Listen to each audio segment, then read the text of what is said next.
Gunfire erupts across the cornfield. 8 cartel members advance on the small farmhouse, automatic weapons blazing. They've come to claim this land for their drug operation. Turn the barn into a processing center, the house into a safe house. But old farmer Joe doesn't run. Standing in his doorway with a pitchfork, watching armed killers destroy his crops, Joe makes a decision that will paint his peaceful farm red with cartel blood. You're about to witness what happens when the wrong criminals attack the wrong farm. The cartel leader signals his men to spread out, surround the property. This should be easy. One old man, isolated farm, no neighbors for miles. Joe steps off his porch. 45 seconds. That's all it takes to turn predators into prey. First cartel member never sees the pitchfork coming. 3 steel tines punch through tactical vest like it's made of paper. Down instantly. Joe moves through his own land like death incarnate. Every tree, every fence post, every irrigation ditch mapped in his memory from 18 years of careful observation. Second gunman fires wildly as Joe vanishes behind the grain silo. But Joe knows something the cartel doesn't.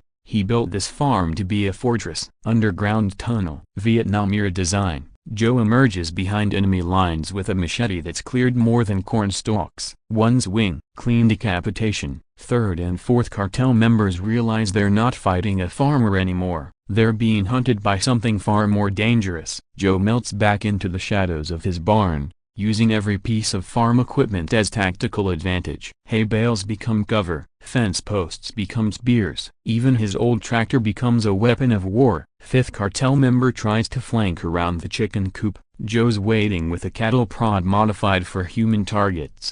50,000 volts. Instant unconsciousness. Sixth gunman panics, spraying bullets across the farmyard. Joe rolls under his pickup truck, comes up with a tire iron that connects with the man's skull like a sledgehammer. Seventh cartel member, the lieutenant, finally understands what's happening. This isn't a farmer. He screams into his radio. It's a goddamn operator. But Joe is already moving. Combat knife appears in his hand. Not a kitchen blade, but military steel that's tasted blood in jungles far from Iowa. Throat cut. Silent death. Final cartel member, the leader, backs toward his SUV, firing desperately. But Joe has disabled every vehicle on the property. Cut brake lines. Punctured tires. Removed distributor caps. There's no escape from Joe's farm. The leader finds himself face to face with a man who moves like liquid violence through corn rows. Joe's eyes hold the cold certainty of someone who's killed before and never lost sleep over it. Please, man, we'll leave. We'll never come back. Joe considers this for exactly 1 second, then drives his combat knife between the man's ribs with surgical precision. 8 cartel members, 45 seconds, 0 survivors. Joe stands in his farmyard, surrounded by bodies, breathing normally, like he just finished the evening chores instead of conducting a massacre. He walks to his house, picks up the phone. Sheriff, this is Joe Hansen out on Route 47. Had some trespassers. 8 of them. Won't be a problem anymore. But this story didn't start 45 seconds ago. It started 25 years earlier, the day Master Sergeant Joseph Joe Hansen, 1st Special Forces Operational Detachment Delta, retired from active duty and bought 200 acres in rural Iowa. For 18 years, Joe had been a perfect neighbor. Quiet, hard-working, kept to himself, grew the best corn in 3 counties, fixed machinery for other farmers, never caused trouble. What nobody knew was that Joe had spent his first year converting his farm into something else entirely. Every fence line carefully planned, every building positioned for overlapping fields of fire. Underground tunnels connecting barn to house to grain silos. Joe had built himself a one-man fortress disguised as a corn farm. The locals thought they'd found the ideal farmer, reliable, skilled, and quiet as Sunday morning. What they didn't know was that Master Sergeant Hansen had been Delta Force's most effective rural warfare specialist, jungle operations, mountain warfare, urban combat. He'd eliminated more high-value targets than anyone wanted to count. But 25 years ago, Joe had wanted peace, the rhythm of seasons instead of missions, crops that grew instead of enemies that died, and honest living that didn't require classified briefings. Rural Iowa offered all 3, until tonight. Back to the present. Sheriff's deputies arriving at what appears to be a war zone. Sheriff Martinez surveys the carnage. 8 bodies, Professional kills, zero collateral damage despite automatic weapons fire across 200 acres. Joe, she says carefully. What the hell happened here? Joe wipes blood off his hands with an old shop rag. Cartel boys wanted my land for their operation. I disagreed with their business plan. This level of efficiency. Joe, what's your background? For 18 years, Joe has avoided this conversation. For 18 years, he's successfully hidden from skills that once made him America's most dangerous rural operator. But there's no hiding now. Delta Force, he says simply. 22 years. Counterterrorism, rural warfare specialist. The words hit the night air like artillery shells. Martinez stares at him. You're telling me that for 18 years, this county has had a Delta Force operator growing corn? Former Delta Force, Joe corrects. I'm a farmer now. This is who I am. But the way you handled 8 armed cartel members. Joe looks across his land where he's spent 18 years learning to grow things instead of eliminate threats. Tonight forced him to remember that sometimes the best way to protect what you've built is to destroy what threatens it. Some skills you never lose, even when you want to. The investigation reveals the full scope of what the cartel had planned. Joe's farm was perfectly positioned for drug distribution,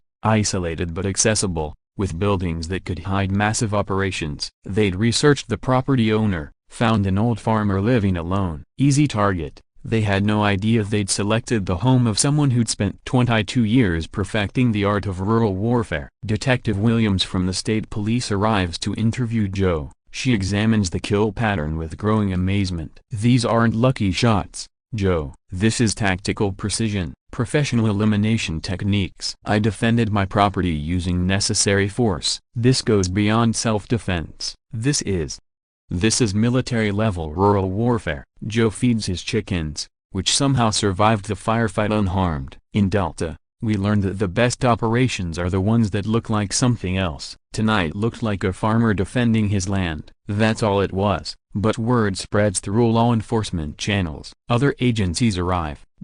FBI, ATF, all wanting to understand how one man eliminated an entire cartel strike team. Joe cooperates fully, shows them his legally owned weapons, explains how he defended his property using techniques learned in legitimate military service. What he doesn't explain is the years of preparation, the careful planning, the transformation of a working farm into a rural fortress. Some secrets are better buried with the enemy. 3 weeks later, Joe makes a decision that changes his retirement. He begins working with rural law enforcement agencies, teaching them how to identify and respond to cartel operations in agricultural areas. The work allows him to use his Delta Force expertise without returning to active combat. He keeps his farm, but he no longer feels the need to completely hide from skills that, used properly, can protect rural communities instead of eliminate foreign targets. Word spreads through the farming community. Joe's land becomes known as the safest farm in 3 states, not because of security systems,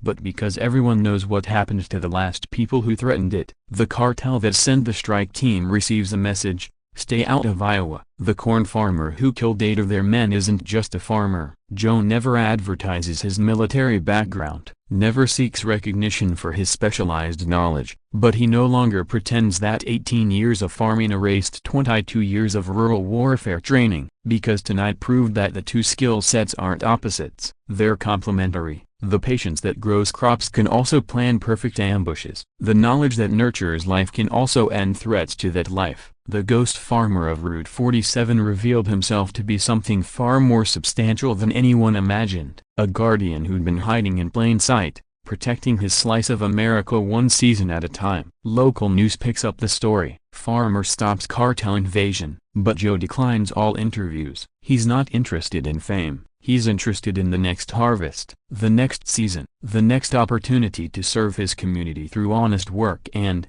when necessary, through skills that kept America safe in places whose names he'll never discuss. Because that's who Joe Hansen chose to become. Not a warrior, not a killer, just a farmer who happens to possess knowledge that saved his land when evil came calling. The families in surrounding farms sleep better knowing Joe's watching over their rural paradise. They don't ask questions about his methods, they just appreciate the results. So I ask you, Have you ever encountered someone whose peaceful life hid extraordinary capabilities? Someone whose quiet competence suggested training they preferred not to discuss? Share their story in the comments, because sometimes the most powerful protection comes from those who've chosen peace but never forgotten how to wage perfect war. If this moved you, subscribe and help us honor the quiet guardians who protect America's heartland. These are the people who remind us that heroes don't always wear uniforms. Sometimes they wear overalls and smell like hay, until the moment their land needs them to be something more. And remember,